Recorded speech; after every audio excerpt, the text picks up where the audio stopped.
Welcome to Zephyr Yoga Inspiration. I offer these podcasts for free, and your support really does make a difference and is appreciated. To make a donation, please click the link in the episode description or visit zephyryoga.com. So welcome to this session. We are doing a deep dive into the Niyamas.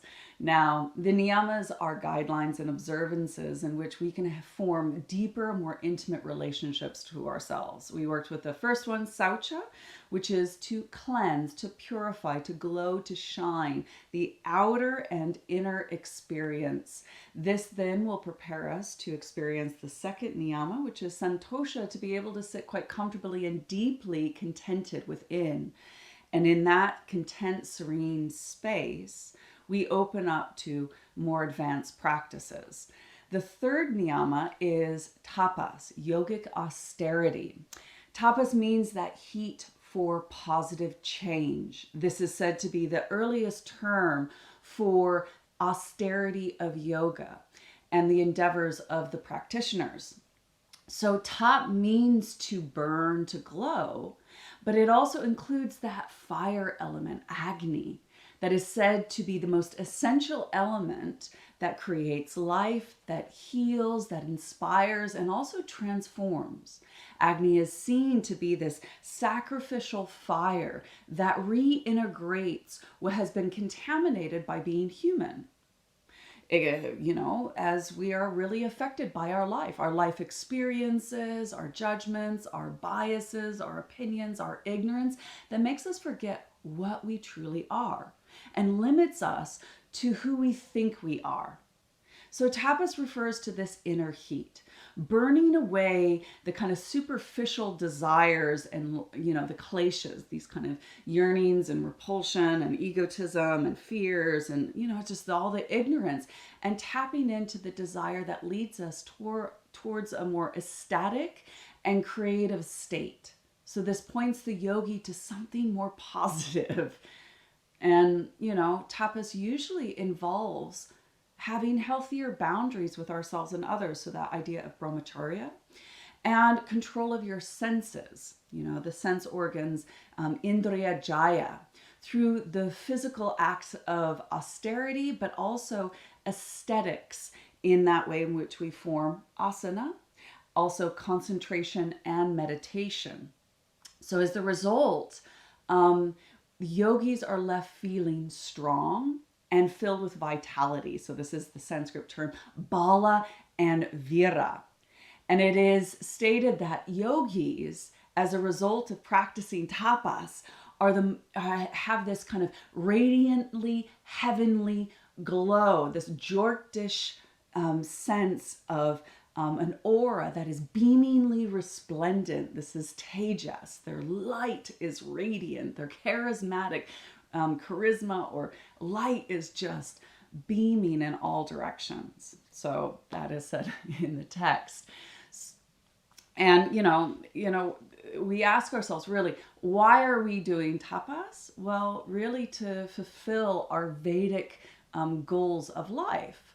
This is the Purusarthas. These are the 4 desires that we all long for. We all long to know our purpose, we wake up in the morning and we have certain responsibilities, duties that we need to get done. And there's a certain purpose to our day, but also in the kind of grand scheme of what is our purpose throughout our life? So that is our Dharma. And we also desire means and tools to support that purpose, whether it's your daily purpose or whether it's the kind of big scheme of life. We need financial means. We need, yoga mat for me, because one of my purposes is to be a yoga teacher. There's certain things that we need to be able to facilitate us fulfilling our purpose. The next one's kama, which is like Kama Sutra minus the sutra, but it is still talking about pleasure. It's talking about sensuality, sexuality, procreation, family, friends, intimacy, and in relationships, but also aesthetic beauty. We all desire to look at beautiful things, listen to beautiful music, create art, be in nature. So we all have that desire for more pleasure. And then we also have a desire for moksha, which is spiritual liberation and freedom, that real ultimate sense of trust and faith that over the grand scheme of life, it's going to be okay. So we all desire to just have that faith and trust in our lives and how we're moving forward. So, the definition of yoga being that yoga is skill in action. Action in Sanskrit means karma. Yoga is skill in the karmic action that we are taking with loving awareness, that maitri, that friendliness in which we cultivate. Remember Sutra 133, cultivating non-judgmental awareness, friendliness, joy, and compassion. So yoga is skill in action with loving awareness. And that ultimately starts to open us to create more lasting fulfillment in our life, our deeper purpose, creating more meaning to our Dharma. And that deep contentment, santosha within. And then within that, ultimately liberating us from the kind of mundane kind of pains and sufferings. But what this is actually pointing towards in the scripture of the kind of Yoga Sutras and certain texts is ultimate liberation from rebirth, kaivalya. So we practice yoga asana to attain the ability to remain present to what is arising in the midst of extremes, like this extreme yoga pose. And all of a sudden, there's some thoughts, some emotions, some sensations, and there's some disturbances in the breath and in the mind. Remembering the Yoga Sutra 131, those 4 symptoms of maybe you're suffering in a pose or whatever you're dealing with. But we start to remain as yogis steady and comfortable and indifferent to whatever is arising.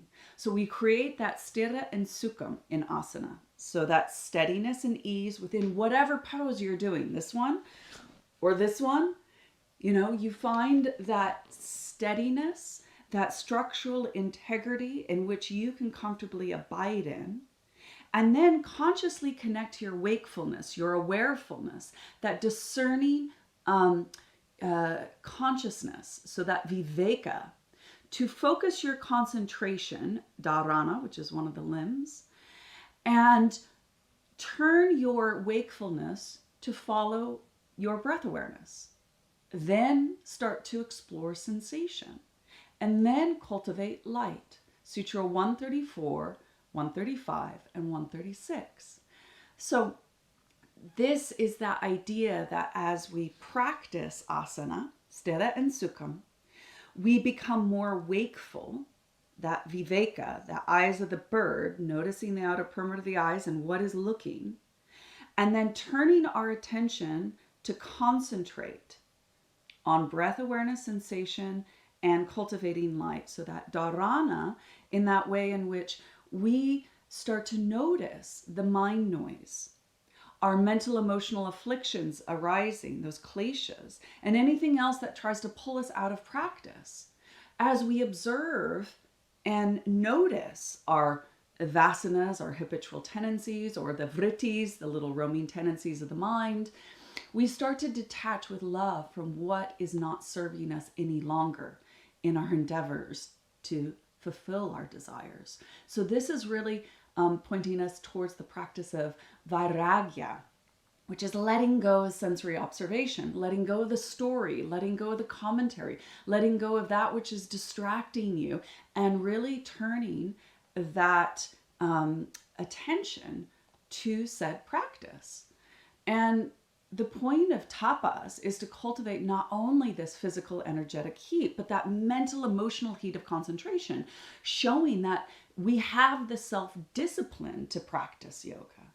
And through the heat and fire of the practice in this way, it is meant to create this clarity, this purity, this transparency on the levels of our physical, energetic, and mental states of being, preparing us as the yogi to fulfill our deeper desires in attaining that state of yoga. And so in the Yoga Sutras, it points really the goal of this practice of yoga is to experience nirodha. So kaya nirodha is that physical stillness. Prana nirodha is that energetic stillness. And chitta vritti nirodha is that mental emotional stillness. And this state of stillness is said to be the path that opens the yogi towards true liberation and freedom. And if you do a deep dive in the Yoga Sutras, this is where it starts to instruct the yogi to go. So it's not just like mastering handstand and then you will be liberated. You know, no amount of you really refining that handstand will actually take away your anxiety, your fear, your problems, your pains, your sufferings, your dramas. You know, this is why gymnasts aren't enlightened. So, you know, it's just like, you know, by objectifying asana, thinking that if I can just make sure that my body can fit this form, then I'll be free. And that's just kind of a ticking of that spiritual materialism. What we are doing, whatever asana you're doing, you know, you can do this practice even if you can't touch your toes. You can still practice these principles and attain that state of yoga. So that idea that, you know, whatever form you're in, whatever asana you're in, you practice sthira and sukham. And as you become wakeful, you notice what is kind of going on. Are you really rajasic today? Are you really tamasic today? Where are you feeling your stuff in your body? What is trying to get your attention? Bring it into your practice, that heat, that fire.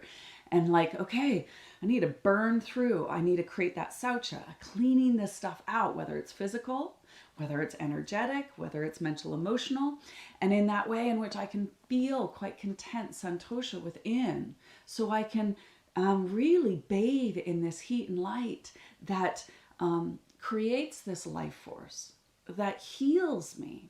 And that light that shines so I can have greater understanding, be inspired by this light and this consciousness embodied, and have more greater insights into oneself, that I can transform old habits, old reactions, old ways in which I relate to my body, energy, and mind, and my life, so I can actually abide in myself as myself and bask in that enduring calmness, that stillness, that quietude, in which I can open up to that timelessness of now that leads me into deeper states of consciousness, deeper states of being, where I can transcend, but then expand and then embody that transcendence in which I can just abide wakefully, self-reflecting in that way in which I can see our true self, our true nature. So, with that all being said, we are going to do some tapas. Not the stuff that you eat, but the fire that we're going to create. So you will start to feel not only just physical heat, energetic heat, but that mental, emotional heat of concentration. And so this practice is designed to actually trigger you. It's almost like sand in a little oyster shell, and it's trying to make that pearl. So we use our practice like that kind of rough sand to rough up against it, to get us to react, to get us to respond in a certain way, and to wake us up to how our judgments, our criticism, our opinions about either the asana, me, and how I'm teaching, or how you're reacting, it's all interesting. Everything becomes a teacher. You know, my wrist becomes a teacher. This is my tapas right now. And then so there is this sense that anything and everything is trying to mirror and get you to see your own humanity, and for you to turn with a loving awareness, a friendliness back to yourself and kind of go, wow, this is what it feels like to struggle. Oh, this is what the mind noise says when you're in the heat of a pose and it's really tough. Wow, that's interesting. And so the yogi detaches with love from whatever arises and creates this indifference as you remain steady and comfortable with whatever you're going through. But please do not push through pain. Pain's there to let your body know you're going to injure yourself. There's necessary suffering and unnecessary suffering. So please, you have to discern. That's that idea of viveka and tapping into that innate wisdom, that buddhi, to get you to make sure that you're taking care of yourself in practice. If you would like to continue to practice, find out more information about the topics discussed, or to donate to this podcast, please visit zephyryoga.com or follow the link in the episode description. I thank you.